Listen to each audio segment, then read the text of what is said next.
Whawhelo ia tu lau whaasausanga sa moa le nei tu lau le afiafi, le aso lua, iwa o te se malua afe lua lima. Whaamalo le ngā rurua ina wanganga ifo le lao le nei aso i tiu te mawhaiva sa whia ngai ai. Nei whanau ia o a ia e me se foi le tapua i ngā mamalua au nā le atua i maota malawa.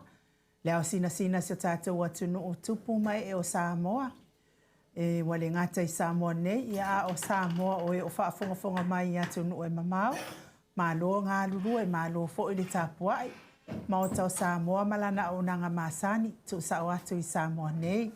Le anganga whaalualo e whaafeilo atua i sunga i au na tofia le atua i so se whata tapuai. Lau si sunga le whaafia ngainga le maota Samoa vi ingo le atua. Reverend e sau a sora viena le anama le whatua i au pulasi. Whaamalo fo i tapua i lau sunga i le toe ina. E kai le sia la mo sato i fuata ina. Reverend tele tau sanga pi no ma le no fuahalo.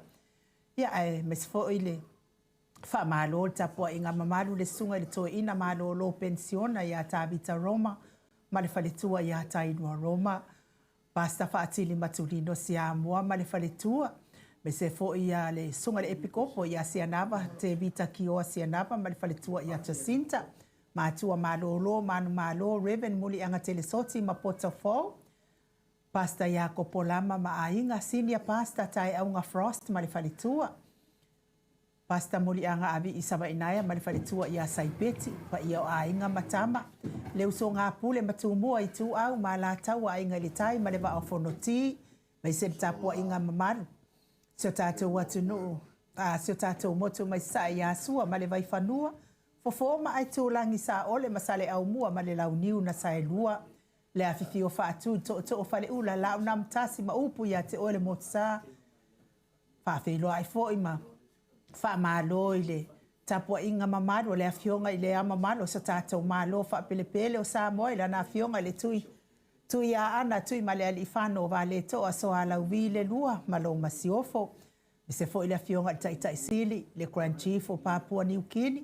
Sunga le apostolo, fo mai o le tūla whono, fo mai o le porkiki, ai o le fo mai fo i o le tamau a inga, tai o le vaenga wha whai e pui ai a taua tangata Samoa, sunga i atu i la epa whatia lofa lupe sori ai a welua. Lolo fia ngā lumale mana na ioti ai ono dokta sa ilele madiele ngoi ma le whalitua i a Chile, ma lor tapua i la wafionga le whalitua Chile, ia ai meise le profesa o le tō whamanino, fo mai o le tamau a inga, Fionga komiti tu mau wale e kālesia me totisi. Whai la unga wha maoni o le tala lelei.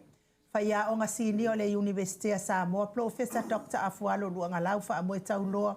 Manu boot sa lele tuitolo wa a male whalitua i a Rosemary.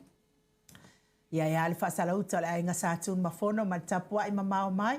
Ia manuia fo i le malanga toe fo i mai i Samoa nei la wafionga le sao. Leo ta suatele la wafionga fo i maono manu seni tu fele. Ia malau susunga le papali i tele su a Vivian Pifem tu fele manuia lava whainga malanga mai Samoa nei.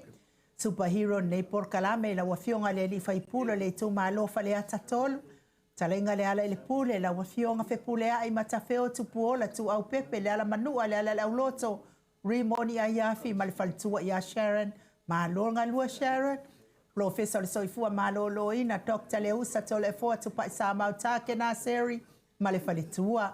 Le awhionga i a lilo mai awa fotua manu, ma le whaletua i a Baby Fretten, ma le no whaalo mai Hawaii. Wha maalonga lue le nei aso lilo. Wha maalo fo i tapua i lau whionga le whaletua Baby. Le whaletua i a Molly, vui Nicola Wofo, ma le no whaalo. Susunga i a Felice, fiu se ni o tautolo, ma le whaletua i a Maria. Le awhionga i a le manu, ma le whaletua i a whafangu le ala misa, ma le no whaalo mai Melepone. Tupa i o le vaililingi mau moa nanu ma Marina. Ia me se fo i le awhionga i sa ofetalai i a salapi nati mana i o nalo. Ia wha malo lava, wha manuia lava le atua i a tau pisinisi. O lo tau tuai. Wha tai fo i le langolango malo si mai nei Port Kalame. Le anganga wha aloalo e wha whailoa i la awhionga i le li whaipule. Le ma le itu malo wha sale le angalua. Le maupu le mauputasi o le ami o tonu, le tama o le malo, lau fionga wa elua centenary,